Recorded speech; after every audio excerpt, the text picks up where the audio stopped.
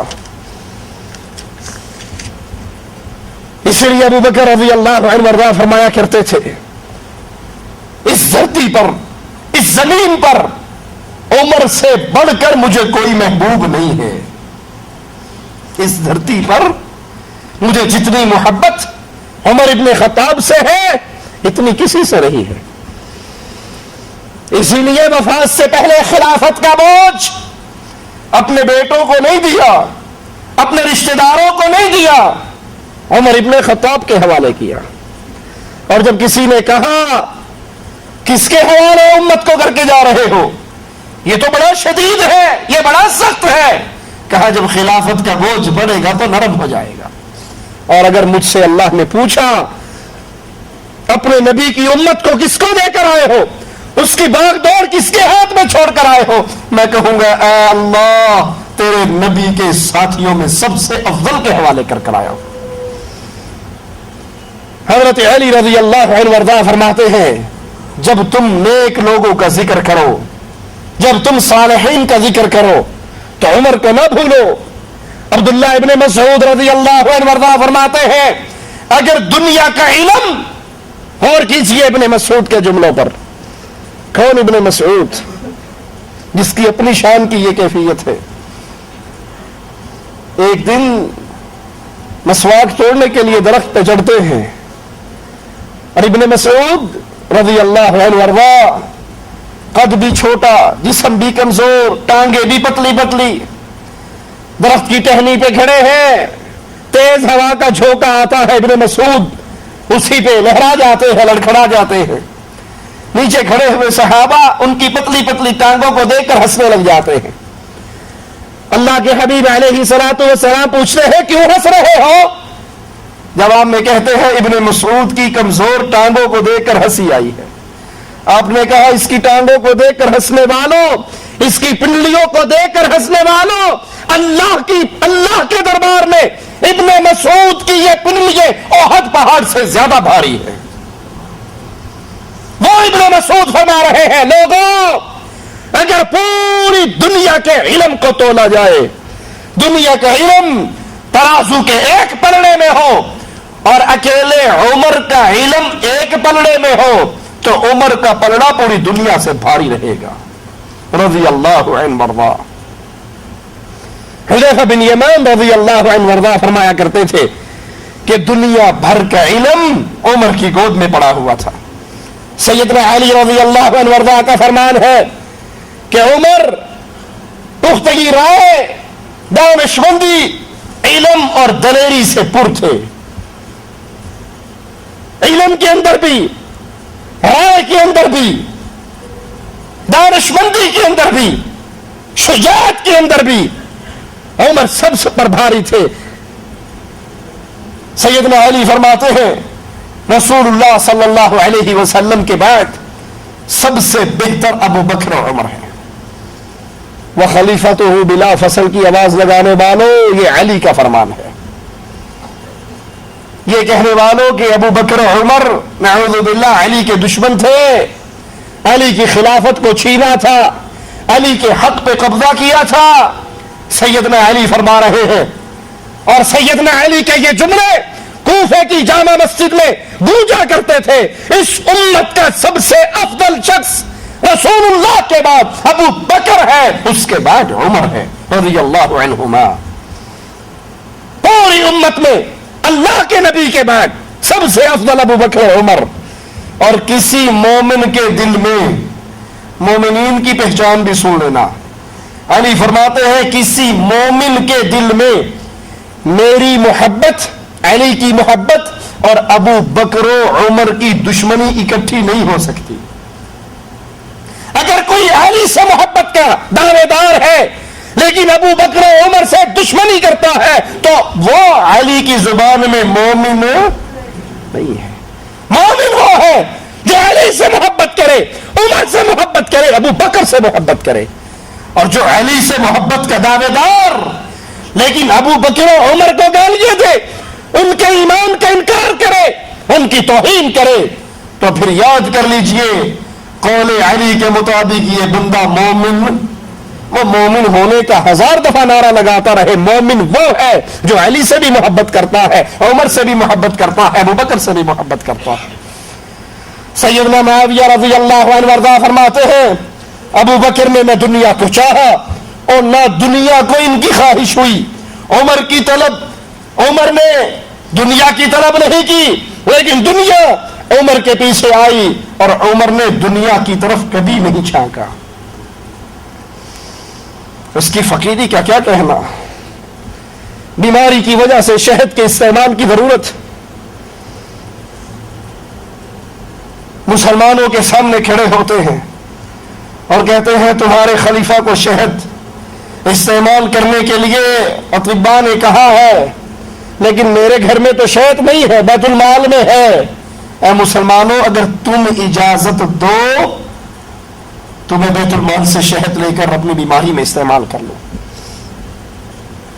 یہ دعویٰ کرنے والوں کہ عمر نے خلافت کو چھینا، عمر نے خلافت پہ قبضہ کیا، عمر نے خلافت کو ناجائز ہتھیایا، کس لیے؟ کیا بنایا اس نے؟ اپنے لیے کیا اکٹھا کیا؟ وہ تو ایک شہد کے استعمال کرنے پر بھی رسول کے صحابہ سے پہلے اجازت لیتے ہیں، آپ اجازت دو گے میں استعمال کر لوں گا، کیونکہ وہ میرا نہیں ہے، بیت المال کا ہے۔ سفیان ثوری رحمہ اللہ فرماتے ہیں جس نے یہ گمان کیا کہ علی ابو بکر و عمر سے زیادہ خلافت کے حقدار تھے، جس نے یہ گمان کیا کہ حضرت علی ابو بکر و عمر سے خلافت کے زیادہ حقدار تھے، تو اس نے ابو بکر و عمر اور مہاجرین و انصار سب کو خطا بار قرار دیا، سب کو غلط قرار دیا، کیونکہ اگر علی خلافت کے زیادہ حقدار ہوتے تو مسلمان حضرت علی کی موجودگی میں ابو بکر کے ہاتھ میں بیعت نہ کرتے، علی کی موجودگی میں عمر کے ہاتھ پہ بیعت نہ کرتے، علی کی موجودگی میں عثمان کے ہاتھ پہ بیعت، اور خود علی بھی ابو بکر عمر عثمان کے ہاتھوں پر بیعت نہ کرتے۔ ایک دفعہ تو شیر خدا کو چاہیے تھا وہ منبر پہ چڑھ کر کہتا لوگوں میں خلافت کا اصل حقدار ہوں، خلافت میرا تھا، میرا حق تھا، جس کو ابو بکر نے چھینا، عمر نے چھینا، عثمان نے چھینا، اصل حقدار تو میں ہوں۔ لیکن علی نے زندگی بھر ایسی آواز کو بلند نہیں کیا، بلکہ جب عمر ابن خطاب رضی اللہ عنہ وارضا حضرت علی کو خود مدینے کا والی بنا کر بیت المقدس کے لیے روانہ ہوتے ہیں، چلو وہ گئے ہوئے تھے، پیچھے ہی اعلان کر دیتے کہ پہلے میرا حق تھا نہیں دیا گیا، اب میرے پاس آ گئی ہے، میں واپس لوٹانا نہیں چاہتا، لیکن ایسا جملہ حضرت علی رضی اللہ عنہ نے نہیں کہا۔ امام جعفر صادق رحمہ اللہ کا جملہ سنیے اور ان کی طرف جھوٹ کی نسبت کرنے والوں سے پھر پوچھئے۔ جعفر صادق رحمہ اللہ فرماتے ہیں میں اس شخص سے بیزار ہوں جو ابو بکر و عمر کو نیکی کے ساتھ یاد نہیں کرتا۔ اس انسان کا جعفر صادق سے کوئی تعلق نہیں جو ابو بکر کو گالی دے، جو عمر کو گالی دے، جو ان کو برے القاب اور برے الفاظوں سے یاد کرے، اس بندے کا جعفر صادق سے اور حضرت علی سے کوئی رشتہ نہیں ہے۔ امام جعفر کہتے ہیں میں خود اس آدمی سے بیزار جو ابو بکر و عمر کو نیکی کے ساتھ یاد نہیں کرتا۔ بخاری و مسلم میں ہے حضرت عمر کا ایمان، پوچھتے ہیں تو آؤ اللہ کے نبی کی حدیث پہ غور کرو۔ بخاری و مسلم میں ہے رسول اللہ صلی اللہ علیہ وسلم نے فرمایا ایک شخص اپنا بیل ہونک رہا تھا، اس کو لے کر جا رہا تھا اور اس نے بیل پر سامان لادا ہوا تھا۔ بیل نے کہا بول کر کہ ہم سامان کا بوجھ اٹھانے کے لیے پیدا نہیں ہوئے بلکہ ہم تو کھیتی باڑی کے لیے پیدا ہوئے ہیں۔ لوگوں نے کہا سبحان اللہ، بیل کلام کرتا ہے، یہ بیل اس نے انسانوں کی زبان میں بات کی۔ اللہ کے نبی صلی اللہ علیہ وسلم نے پہلی خبر سنائی، پہلی قوموں کا قصہ سنایا،